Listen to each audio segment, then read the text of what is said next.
AFP. Un livre enquête présenté jeudi en Italie évoque les tentatives infructueuses d'un jeune lanceur d'alerte pour dénoncer des abus sexuels dont auraient été victimes anciens camarades de chambre mineurs, pensionnaires au cœur du Vatican. Dans Péché originel, le journaliste italien Gianluigi Nuzzi poursuit enquête sur les arcanes du Vatican, documents confidentiels à l'appui. Le journaliste, qui a été acquitté par la justice du Vatican en 2016 dans le procès dit « Vatilix II », après d'abondantes fuites de documents qu'il avait publiés, s'est fait une spécialité du passé sulfureux de la Banque du Vatican et des résistances internes aux réformes impulsées par Benoît XVI et François.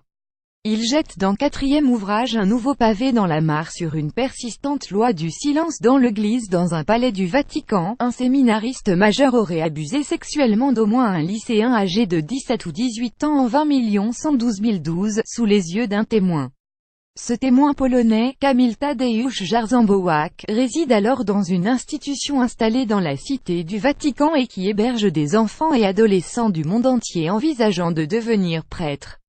Enfants de cœur. Les pensionnaires fréquentent une école privée dans le centre de Rome et participent comme enfants de chœur aux messes célébrées dans la basilique Saint-Pierre.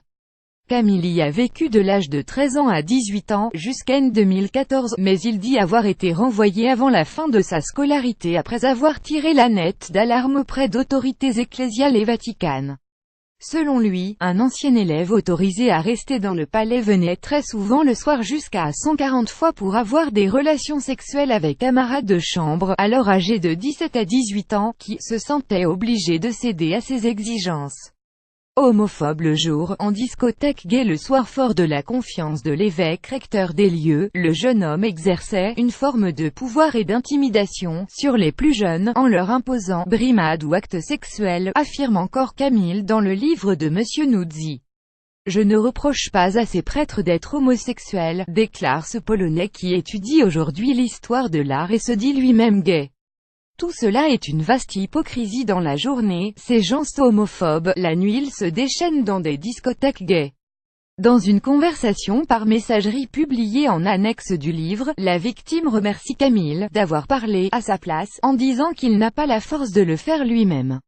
L'ouvrage publie aussi le long courrier que l'étudiant polonais a envoyé au pape François pour exposer la situation. Deux autres témoignages ont confirmé les accusations de Camille, a assuré Monsieur Nuzzi jeudi devant la presse, en soulignant que le séminariste mis en cause avait été récemment ordonné prêtre.